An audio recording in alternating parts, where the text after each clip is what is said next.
Buenas, damos la bienvenida a la clase número 7 del curso de Epistemología aplicada a la investigación en ingeniería.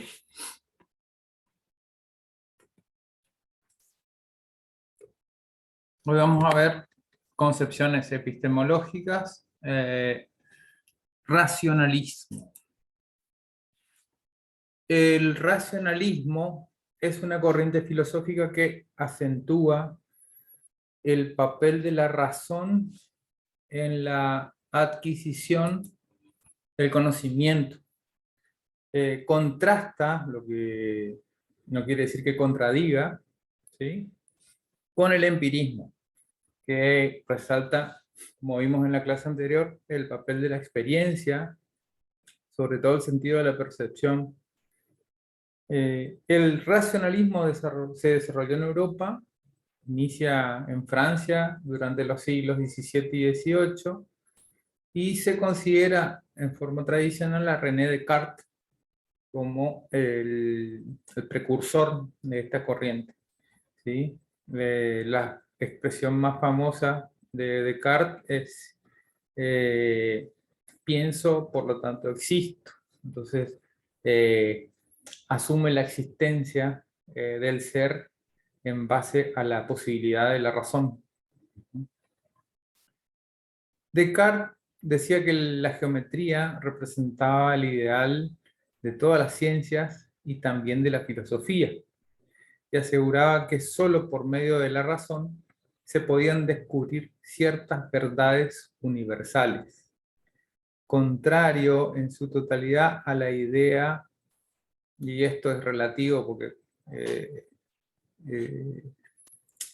en cierta forma es contrario a la idea empirista, ¿sí? Ahora más adelante vamos a poder entender en profundidad esto que estoy relativizando de alguna manera. Manifestaba Descartes que estas verdades, las cuales parten de la razón, ¿sí?, y que son evidentes en sí mismas son evidentes, eran innatas, es decir, no derivan de la experiencia. Este tipo de racionalismo fue desarrollado por otros filósofos europeos como el holandés Baruch Spinoza y el pensador y matemático alemán Gottfried Wilhelm Leibniz. Bueno, dijimos que el origen del racionalismo viene de la mano de René Descartes. Él fue un filósofo matemático y físico francés, considerado el padre de la geometría analítica y la filosofía moderna, así como uno de los protagonistas más importantes, ¿sí?, en el inicio de la revolución científica. Muchos elementos de la filosofía de Descartes tienen precedentes en el aristotelismo tardío, el neoestoicismo del siglo XVI, o en filósofos medievales como San Agustín. En su filosofía de la naturaleza, ¿sí?, rechazó cualquier apelación a los fines finales, divinos o naturales, al explicar los fenómenos naturales en términos mecánicos. En su teología, insiste en la libertad absoluta del acto de creación de Dios. Y al negarse a aceptar la autoridad de filósofos anteriores, Descartes con frecuencia distingue sus puntos de vista de los filósofos que lo precedieron. Él afirmó un dualismo sustancial entre el alma y el cuerpo, rompiendo con la tradición aristotélica. Su declaración filosófica más conocida es pienso, luego existo. En latín se dice cogito ergo sum. Eso se encuentra en el libro El discurso del método, publicado en 1637, y en Principios de la filosofía, de 1644. Descartes sentó las bases para el racionalismo moderno del siglo XVII. Más tarde, esta corriente fue defendida por Spinoza, por Nicolás Malebranche y por Gottfried Leibniz. En cierta forma contraria a la escuela empirista inglesa, que estaba compuesta por Hobbes, Locke, Berkeley y Hume. Y en realidad, en lo único que eran contrarios es, o sea, en la fuente, el origen la fuente de origen del conocimiento, ¿sí? En una corriente, en el racionalismo, ¿sí? Se debe al pensamiento, a la razón, y en el empirismo a las sensaciones, a los sentidos. Entonces es en eso nomás. Después hay muchos puntos de coincidencia. La influencia de René Descartes en las ciencias y matemáticas es igualmente evidente. Hizo contribuciones en física y óptica. Al igual que Galileo, se unió al sistema cosmológico copernicano. El sistema de coordenadas cartesianas recibió su nombre. Se le acredita como el padre de la geometría analítica, que opera como un puente entre el álgebra y la geometría, ¿sí? Utilizado posteriormente en el cálculo infinitesimal. Bueno, vamos a ver cuáles son las bases del racionalismo. La fuente de conocimiento es la razón dada por Dios. Y rechaza la idea de los sentidos, ya que nos pueden engañar. O sea, no dice que los sentidos no existan, ¿sí? Solamente asume que los sentidos como fuente de conocimiento pueden ser engañosos. Defiende a las ciencias exactas y en concreto a las matemáticas, ¿sí? Hay un hilo conductor, ¿sí?, en el cual Descartes utiliza o lleva la filosofía, ¿sí?, a posicionarla como punto de partida del conocimiento científico, ¿sí? Formulando de esta manera el método científico, ¿sí?, que se basó ampliamente en las matemáticas, ¿sí?, y que trae como una consecuencia una ciencia segura, ¿sí?, de calidad. Eh, Hablando en el contexto en el que lo formula Descartes, ¿sí? Por ello se dio a la tarea de describir el principio de la matematización, ¿sí?, que esto es lo que se desarrolla en profundidad en el libro Discurso del Método. Y entonces, dentro de ese texto, aparecen 4 reglas, ¿sí?, que conforman el método, que son la evidencia, ¿sí? En base a la evidencia, solo es verdadero todo aquello que no emite ninguna duda al pensamiento. La segunda regla es el análisis, es decir, reducir lo complejo a partes más simples para entenderlo correctamente. La tercera regla es la deducción, es decir, permitir a la operación racional deductiva el peso de la investigación para encontrar las verdades complejas a partir de la deducción de las verdades simples.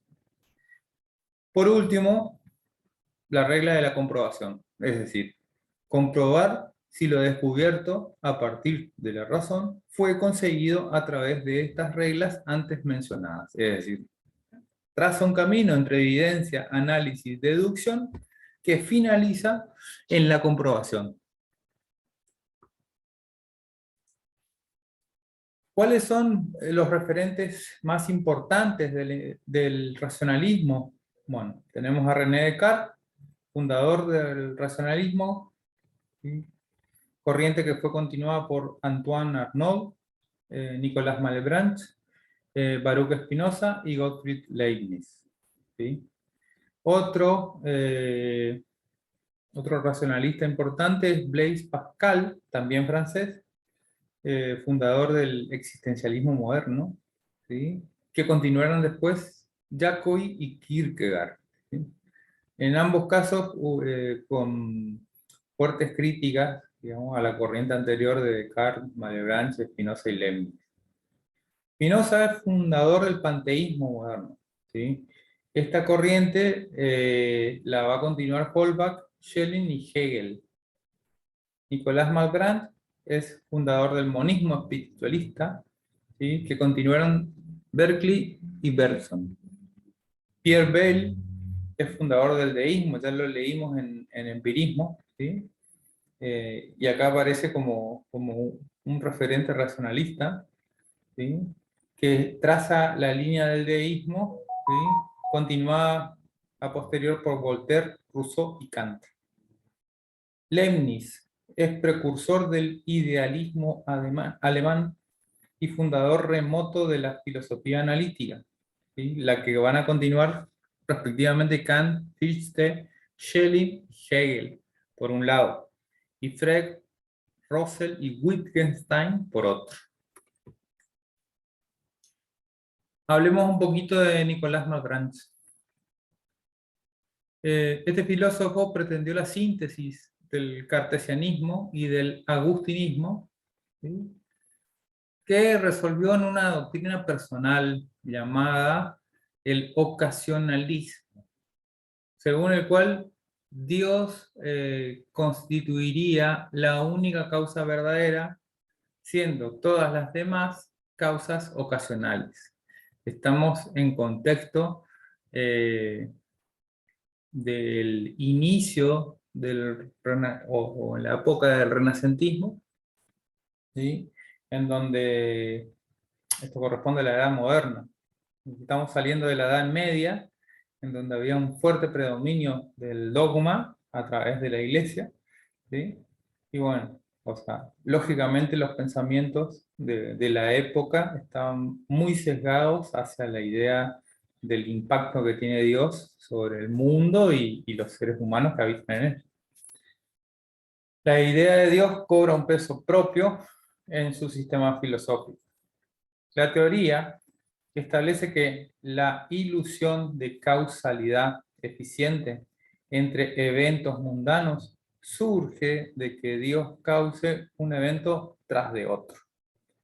Sin embargo, no hay una conexión necesaria entre los dos. No es que el primer evento cause que Dios cause el segundo evento. Más bien, Dios primero causa uno y luego causa el otro. Son como, o sea, en términos matemáticos, digamos, estaría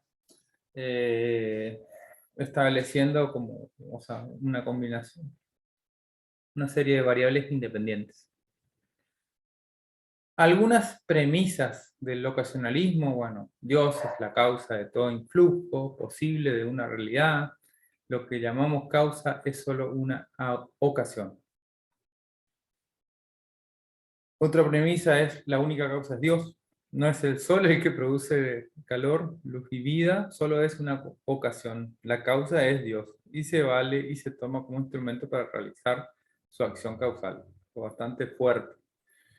La acción recíproca del alma y el cuerpo no es sino aparente, ya que lo que realmente ocurre es que lo que nos parece ser una acción del alma sobre el cuerpo no es más que una ocasión de la acción divina. Vamos a ver sobre Antoine Arnauld, ¿sí? El gran Arnauld lo llamaban para poder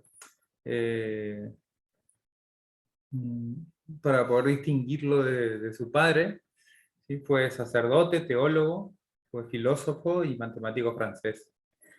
Fue uno de los principales líderes de los jansenistas. El jansenista es un movimiento que enfatiza el pecado original, la depravación humana, la necesidad de la gracia divina y la creencia de la predestinación sin libre albedrío. Otra vez fuerte. Generalmente el jansenismo es considerado como sinónimo de intransigencia. Arnold no se limitó al estudio de las cuestiones teológicas. Fue uno de los primeros en adoptar la filosofía de Descartes pese a mantener algunas reservas acerca de su ortodoxia. Y entre 1683 y 1685 se enfrascó en una disputa con Malebranche respecto a las relaciones de la teología con la metafísica. En este conflicto, la opinión pública se puso a favor de Arnoldo. Baruch Spinoza, filósofo holandés, heredero crítico del cartesianismo, es considerado uno de los tres grandes racionalistas de la filosofía del siglo XVII, junto al francés René Descartes y el alemán Leibniz, con quien además tuvo una pequeña correspondencia. Spinoza negaba la existencia de un Dios creador y afirmaba que la misma naturaleza es Dios, subrayando con eso que la naturaleza es su propia causa, y la causa y la esencia de todo lo que existe. ¿Sí?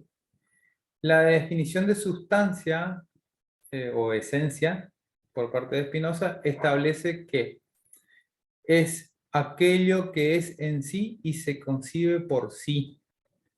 Esto es, aquello cuyo concepto no necesita del concepto de otra cosa para formarse. Esto significa que algo que necesita de otra cosa para concebirse no es independiente, es decir, depende de aquella otra cosa, mientras la sustancia es independiente en tanto es en sí y se concibe por sí. Ahora bien,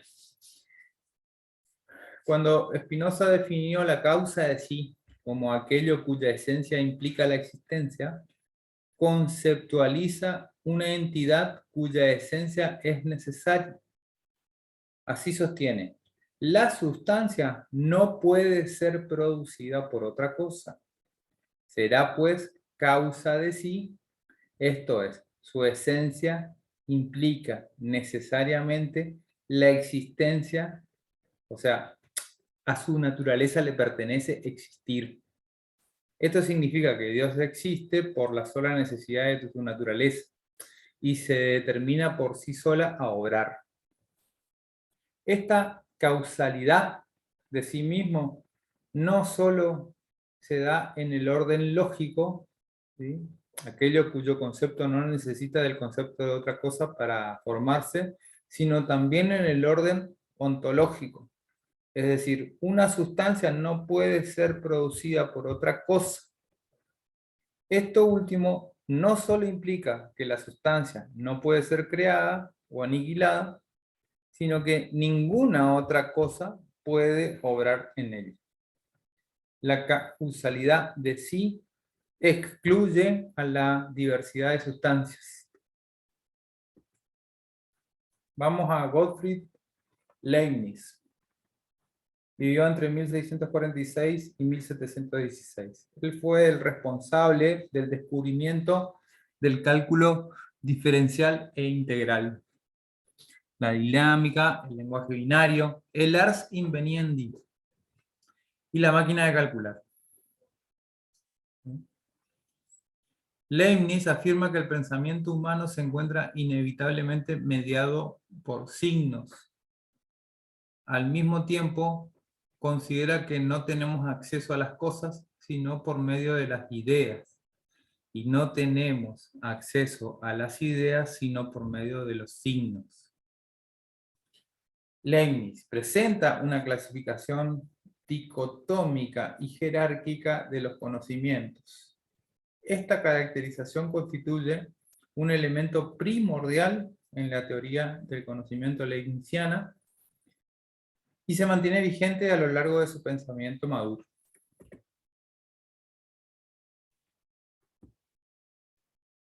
Ars inveniendi. Del libro de Bunge, para que se entienda. Muchos seres en el curso de muchos siglos han creído en la posibilidad de descubrir la técnica del descubrimiento, valga la redundancia, y de inventar la técnica de la invención, valga otra vez la redundancia.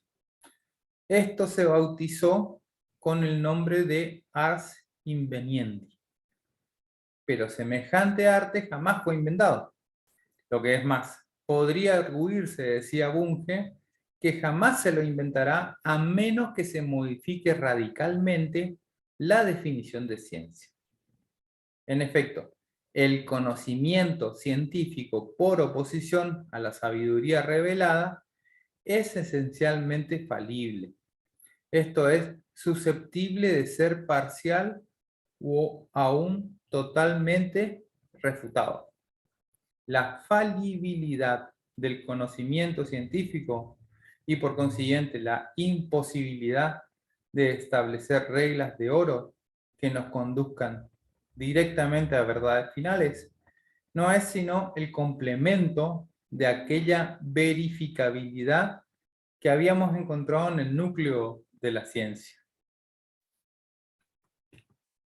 Leibniz establece esta jerarquía de conocimientos en función del nivel de descomposición que se alcanza respecto de un concepto. El conocimiento, según Leibniz, puede ser oscuro o claro. El claro es a su vez confuso o distinto, y el conocimiento distinto es inadecuado o adecuado. Asimismo, el conocimiento es simbólico o intuitivo. Cuando el conocimiento es claro, la noción del objeto es tal que me permite reconocerlo cuando éste se me presenta. De lo contrario, el conocimiento es oscuro. En este sentido, si yo poseo una noción clara de lo que es una rosa, no la voy a confundir con otra flor. En cambio, si mi conocimiento es oscuro, es decir, si mi noción de rosa es oscura, entonces no podré distinguir una rosa de otras flores. ¿Sí? Eso puede pasar la mayoría de las veces. En mi caso, por ejemplo, me cuesta mucho, digamos, distinguir árboles, ¿sí? O plantas, ¿sí? Como un ejemplo, ¿sí? Mi noción de la botánica es oscura. Al mismo tiempo, el conocimiento claro puede ser confuso o distinto. Un objeto es conocido de manera clara y confusa cuando puedo reconocerlo, pero no puedo enumerar las notas internas que lo definen. Para Leibniz, una idea puede ser clara y confusa al mismo tiempo, y así son en efecto las ideas de las cualidades sensibles que afectan a los órganos, como el color y el calor. Son claras, pues se las reconoce y se las discierne fácilmente unas de otras, pero no son distintas, porque no se distingue lo que contienen, de manera que no es posible definirlas. Únicamente podemos conocerlas por medio de ejemplos. Esto es, si vamos al modelo de aprendizaje de Van Giele, sería claramente compatible con el nivel 1 de visualización y reconocimiento. Por su parte, una noción es distinta cuando puedo analizarla y señalar los conceptos que la componen. Por ejemplo, la noción de hombre es distinta ya que puedo descomponerla entre los conceptos animal y racional.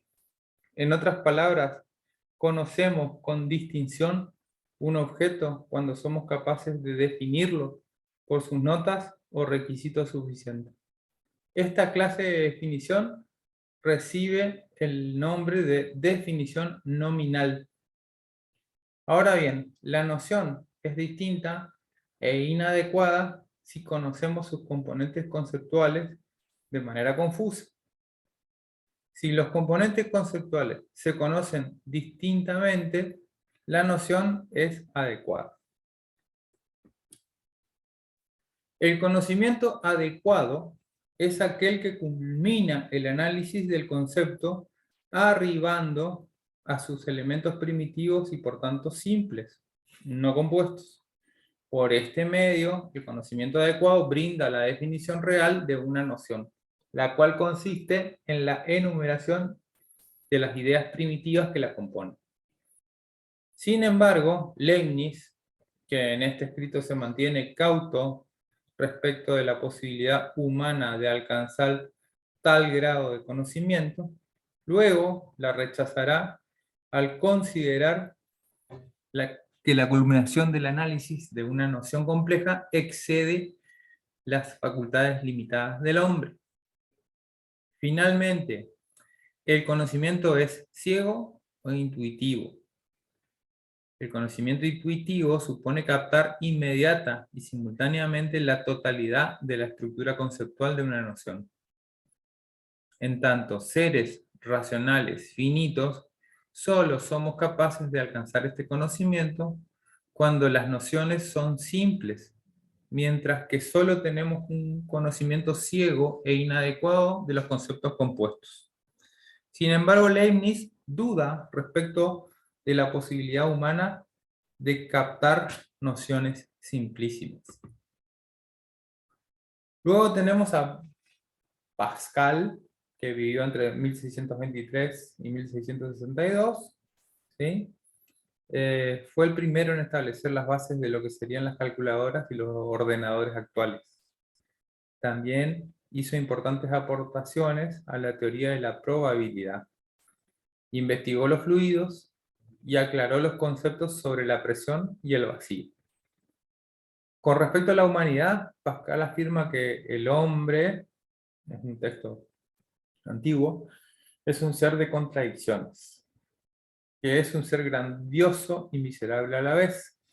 La grandeza del hombre proviene de conocer su miseria.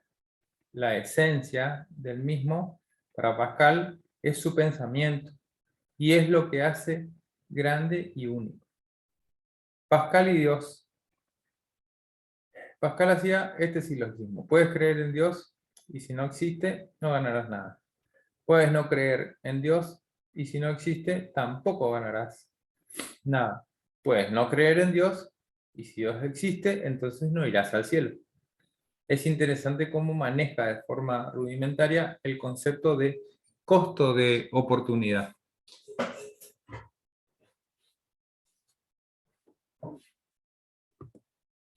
Pascal supone en su tiempo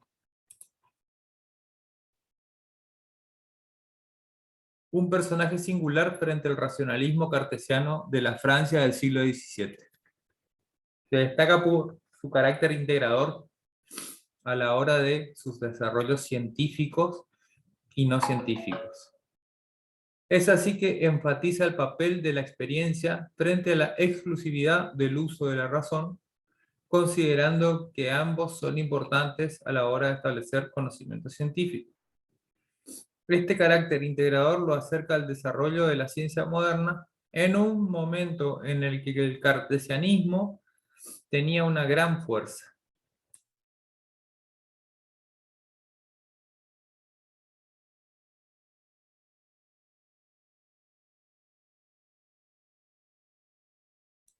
La teoría del conocimiento científico en Pascal presenta tres cuestiones fundamentales.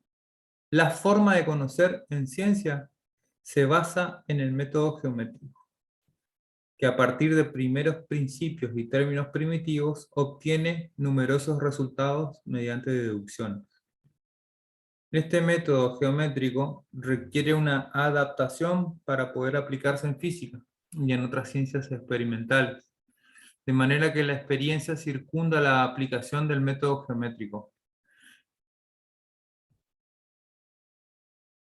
La segunda cuestión es la fundamentación del conocimiento científico, que se basa en una serie de factores del conocimiento que proporcionan al ser ciertas capacidades. Si bien el conocimiento científico en el ser es válido para Pascal, dicho conocimiento es inagotable para él mismo. El conocimiento científico se concibe como uno que se construye a través de los distintos hallazgos del ser humano, sin que llegue a finalizarse dicho conocimiento. La tercera cuestión es el lugar que ocupa ese conocimiento científico en el conjunto del conocimiento. ¿Sí? Para Pascal es el de un saber que tiene valor en cuanto instrumento para el conocimiento que es verdaderamente importante para este pensador francés, referido al estudio del hombre, a la religión y a la teología, y ligado a las preocupaciones intrínsecas del ser humano. ¿Sí? O sea, el lugar que ocupa claramente es su capacidad de aplicación. En definitiva, el conocimiento científico para Pascal es metódico, válido, inacabable y con un valor instrumental.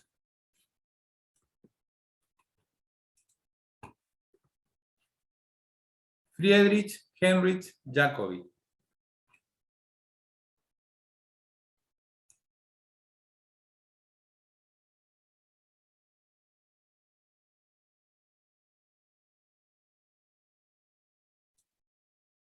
Filósofo alemán, detractor del racionalismo en forma contundente. Su antirracionalismo le lleva a oponerse tanto a Spinoza como a Kant, y con él al idealismo alemán.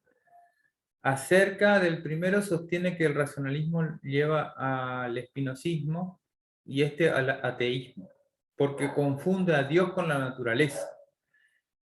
¿Sí? Lleva también al fatalismo, porque la argumentación espinosista se funda en el orden necesario de la racionalidad matemática.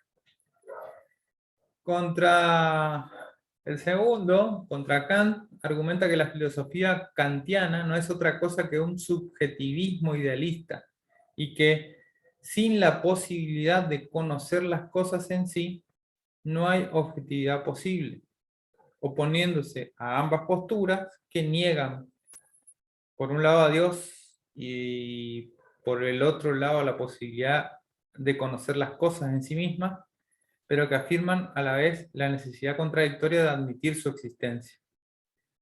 Propone así su postura anti-intelectualista y objetivista de admitir solo por la certeza inmediata que da la fe, extendida como intuición y sentimiento, la existencia de las cosas en sí.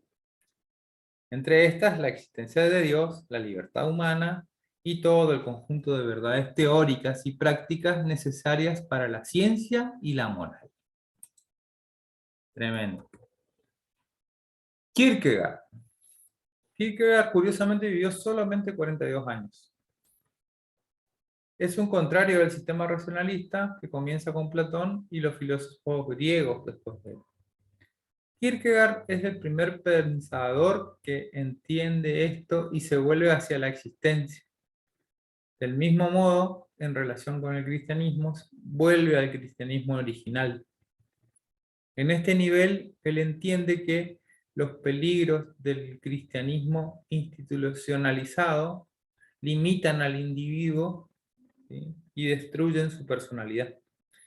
A partir de ahí, su famosa proposición, Dios no actúa en una multitud. Kierkegaard denomina su pensamiento existencial. Su pensamiento es existencial en el sentido exacto de que primero refleja la relación del pensador mismo con su pensar. Y luego se pregunta cómo puede un pensamiento fijado literariamente y en cuanto tal también objetivado y en cierto modo coagulado, ser incluido por un destinatario en su realización de vida y ser así licuado. Vamos a ver Hegel ahora.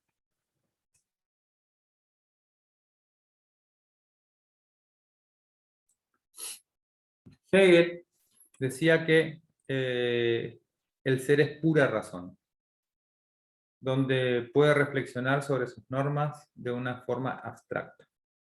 A partir de esto es donde surge el idealismo, ya que a partir de la razón, en cada individuo, estos comienzan a cuestionarse, por lo cual el pensamiento en general empieza a evolucionar constantemente. la dinámica del pensamiento evolutivo. Hegel pretende desarrollar la totalidad del saber, de la conciencia y del espíritu. La conciencia en su plenitud es saber absoluto y universal.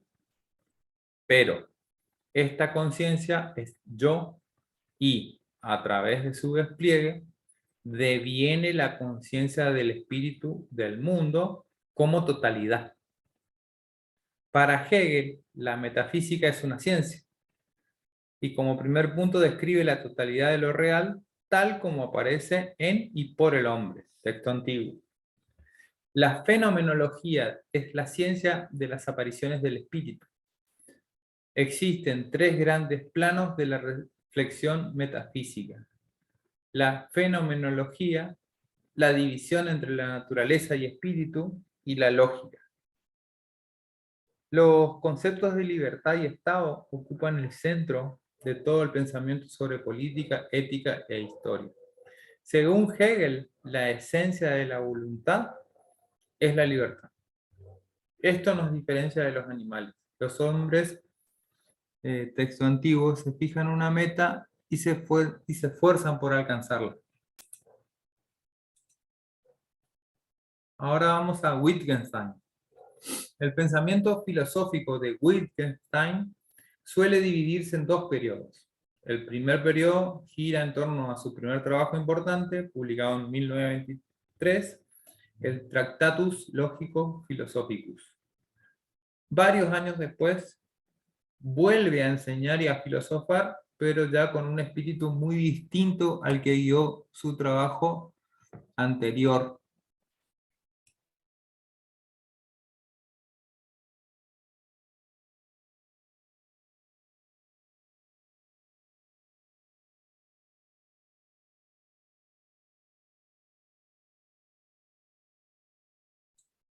De este segundo periodo resultaron las investigaciones filosóficas publicadas de manera póstuma, posterior a su muerte en 1953. El Tractatus Logico Philosophicus se presenta como un libro que pretende explicar el funcionamiento de la lógica. ¿Sí? Viene del pensamiento de Frege y de Russell, asumiendo al mismo tiempo que la lógica es el andamiaje o la estructura sobre la cual se levanta nuestro lenguaje descriptivo, ¿sí? Que a él le llama nuestra ciencia, y nuestro mundo, que es aquello que nuestro lenguaje describe. La tesis fundamental del Tractatus es esta estrecha vinculación formal entre lenguaje y mundo, basado en la frase: los límites de mi lenguaje son los límites de mi mundo. En efecto, aquello que comparten el mundo, el lenguaje y el pensamiento es la forma lógica, gracias a la cual podemos hacer figuras del mundo para describirlo.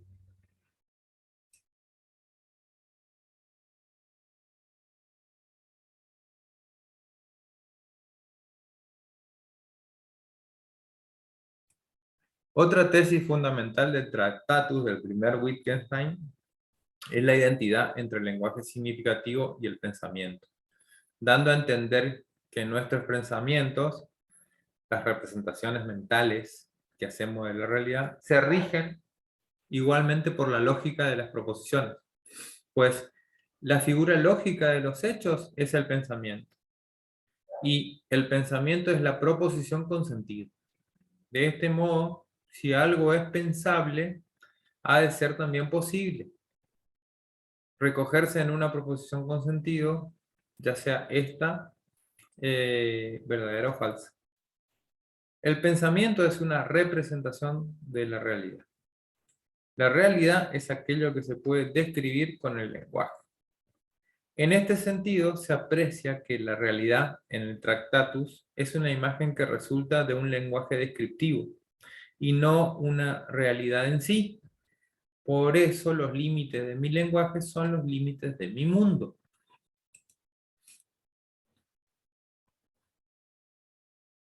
Las investigaciones filosóficas, esto corresponde al segundo Wittgenstein, ¿sí? Son el principal texto en que se recoge el pensamiento del llamado Wittgenstein.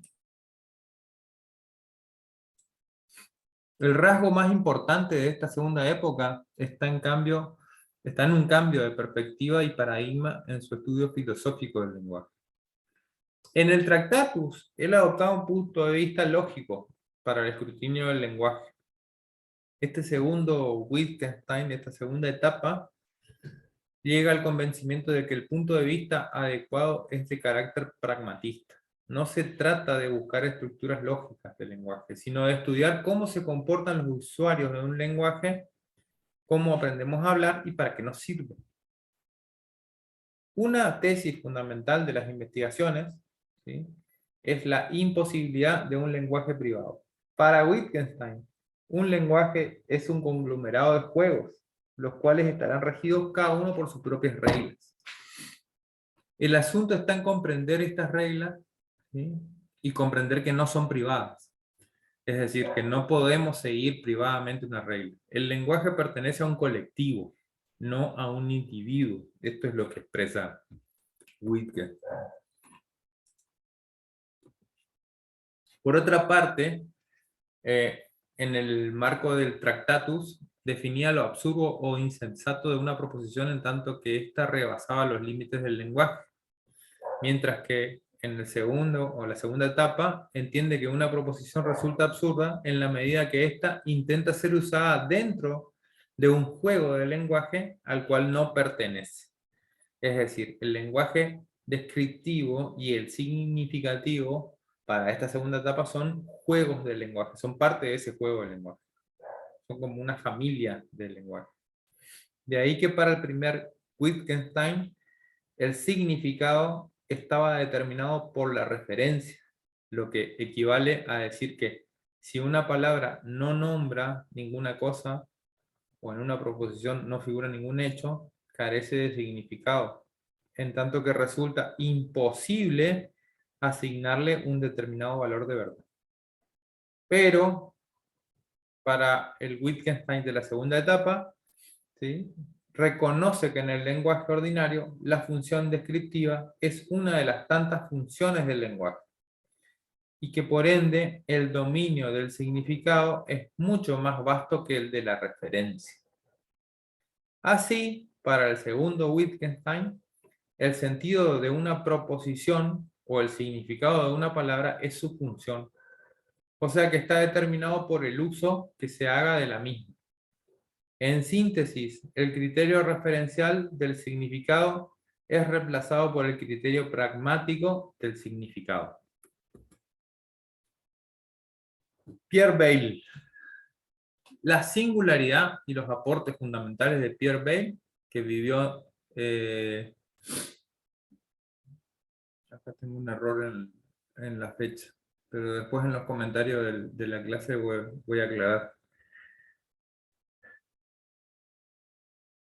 Hizo aportes a la ilustración, o sea que la fecha que es válida me parece que es 1647 a 1706.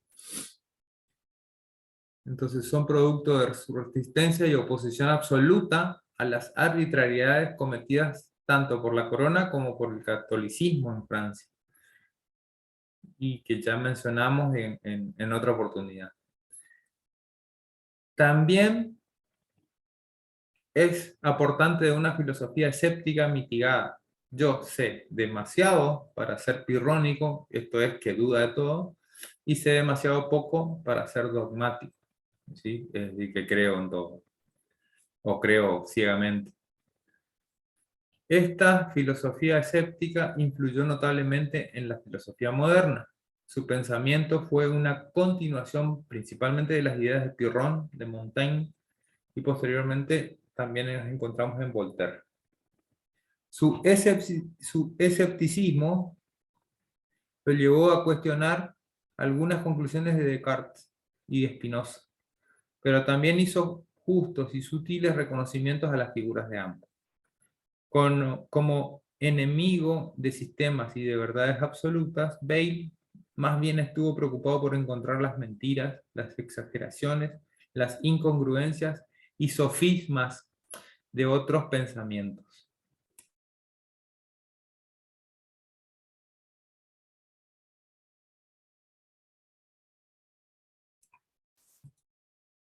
Voltaire. El carácter contradictorio de Voltaire se refleja tanto en sus escritos como en las opiniones de otros.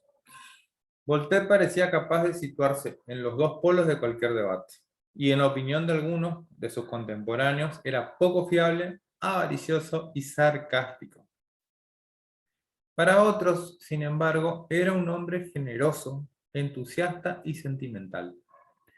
Esencialmente rechazó todo lo que fuera irracional e incomprensible, y animó a sus contemporáneos a luchar activamente contra la intolerancia, la tiranía y la superstición. Su moral estaba fundada en la creencia en la libertad de pensamiento y en el respeto a todos los individuos, y sostuvo que la literatura debía ocuparse de los problemas de su tiempo. Estas opiniones convirtieron a Voltaire en una figura clave del movimiento filosófico del siglo XVIII. ¿Sí? Su defensa de una literatura comprometida con los problemas sociales hace que Voltaire sea considerado como un predecesor de los escritores del siglo XX, como Jean-Paul Sartre y otros existencialistas.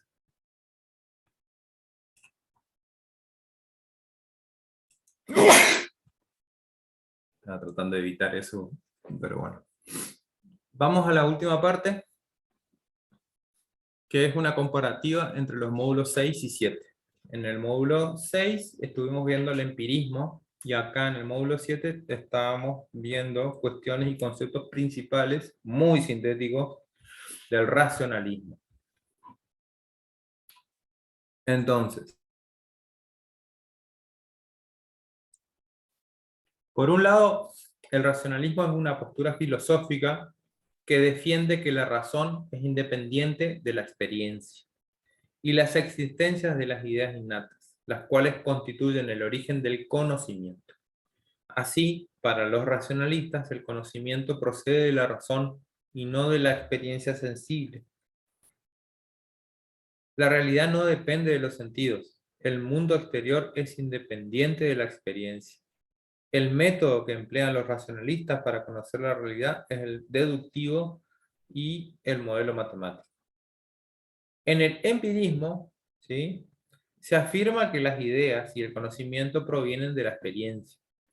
Así niegan la existencia de ideas innatas contenidas en la mente humana.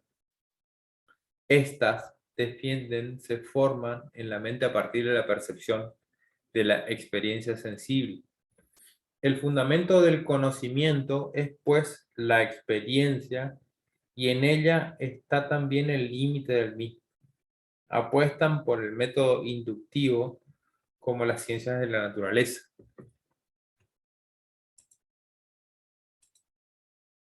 En el racionalismo, ¿sí?, se presentan similitudes con el humanismo, al menos en su versión secular, en el sentido de que considera la razón humana como el único camino cierto hacia la verdad de las cosas. Así, el racionalismo desplazó la fe religiosa que había imperado en el pensamiento occidental durante el medioevo y permitió sentar las bases imperantes sobre las cuales la matemática y la lógica mantienen su vigencia dentro de la ciencia. Para el empirismo, se niega la absolutización de la verdad, o como mínimo se niega que la verdad absoluta sea accesible al hombre. Reconoce que toda verdad debe ser puesta a prueba, y a partir de la experiencia puede eventualmente ser modificada, corregida o abandonada. No se opone de ninguna manera a la razón, pero niega la pretensión de establecer verdades necesarias, es decir, verdades que valgan de una manera tan absoluta como se haga innecesaria, absurda o contradictoria su verificación o control.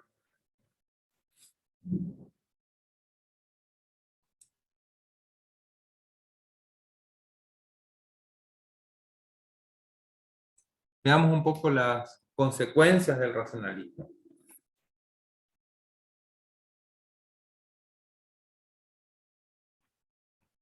El determinismo es una consecuencia, ¿sí?, una de las más sólidas, extraídas de una concepción de la racionalidad explicativa fundada en el principio de razón suficiente. El determinismo es una consecuencia directa del racionalismo. Quien es filósofo debe ser racionalista, es decir, aceptar solo creencias razonadas y bien fundadas. Y quien acepta solo creencias plenamente razonadas y bien fundadas debe ser un determinista universal, completo, es decir, uno que anule la libertad, la intencionalidad y la personalidad. Pero esa consecuencia de nuestra concepción aceptable de la racionalidad es inaceptable. Lo curioso es que no parece posible validar esta última proposición por medio del estándar de racionalidad del que se sigue como consecuencia el determinismo. La idea de que el determinismo universal no es aceptable, no puede ser validada según el estándar de racionalidad del que se sigue como consecuencia, entonces, ¿cómo puede ser ella en algún sentido legitimada? ¿Sí?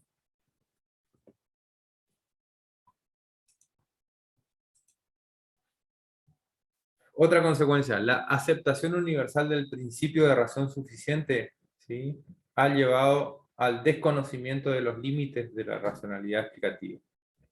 Cierto es que en la filosofía han habido concepciones críticas y restrictivas del uso propio de ese principio. La indicación de los límites de la racionalidad, del modo como la he presentado, nos preserva contra nosotros mismos, pues nos da a conocer, así sea de un modo difuso, de cierta manera presentida, como dije, algo en nosotros que no está dentro de nuestro dominio racional e intencional. La utilidad de esta idea no es la de despreciar. En las situaciones de acrasia, esto es descontrol o de clara influencia sobre poderes, de poderes no racionales y de sus efectos en la irracionalidad del obrar, es decir, de poderes que al impulsar nuestra acción nos hacen, sin que aparentemente lo queramos, destruir vínculos vitales y sociales fundamentales, en ocasiones incluso fundamentales para continuar existiendo. En esas situaciones puede no ser la acción la que ha de ser racional, sino la omisión. Interesante esto. Otra de las consecuencias del racionalismo. La argumentación es quizás la manera más notable que se ha hallado para generar convicción o producir acuerdo sin apelar a ningún recurso autoritario o a algún expediente de naturaleza no discursiva. Por medio de la argumentación hacemos, además, algo concebible por medio de razones. No es la única forma de hacer algo concebible. Por supuesto, hay otras como la obediencia a las reglas de la sintaxis lógica o el uso correcto de categorías, o de lo que algunos llaman tipos lógicos.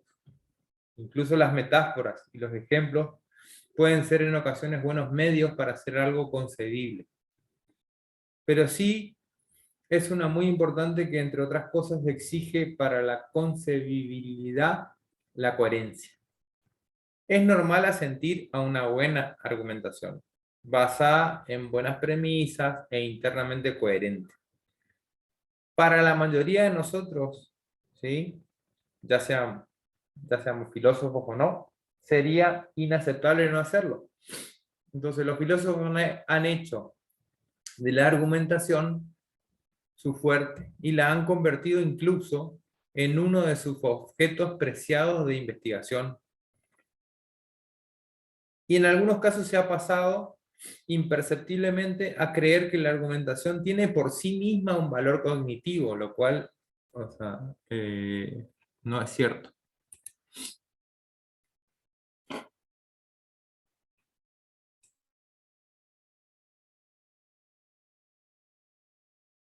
El empirismo y sus consecuencias. Vamos a ver las consecuencias del empirismo. Lo que el empirismo tiene más de más problemático es su concepto de realidad como algo externo y ajeno al pensamiento de los hombres. Porque entonces la noción de realidad empírica comporta la problemática e inaceptable escisión de ser y conocer. Durante la edad moderna de la filosofía, a partir del nominalismo, el empirismo ha sufrido una mudanza, ¿sí? O una depuración, si se quiere, y de alguna manera se basa su relativo éxito, ¿sí? o le dio un relativo éxito de orden práctico. Con todo, ciertamente, esta transición no ha acabado, ¿sí? Se sigue desarrollando. En esta depuración, el empirismo deja de enfrentar la sensibilidad a la inteligencia, como se hizo en la antigüedad, para más bien aproximarla, para juntar sensibilidad e inteligencia, ¿sí? Y entonces deja de contraponer estos dos conceptos, como lo hacía Platón, para detectar más bien su procedencia de la sensibilidad. Es decir, asumir que la inteligibilidad proviene de la sensibilidad. Entonces, la facticidad del conocimiento intelectual humano, que está de algún modo vinculada con esa índole y procedencia, es decir, con la abstracción, con la necesidad que tiene la inteligencia humana, ¿sí?, de una previa experiencia sensible. Bueno, como actividad para este módulo, vamos a resolver las siguientes consignas. Vamos a elaborar, a partir del glosario, ¿sí?, elaborado en el módulo anterior, un conjunto de correlaciones entre los parámetros principales y los secundarios que ya han sido descritos en un contexto enciclopédico, digamos dicho. Y a partir de estas correlaciones vamos a tratar de construir en una segunda consigna posibles hipótesis para su trabajo de tesis.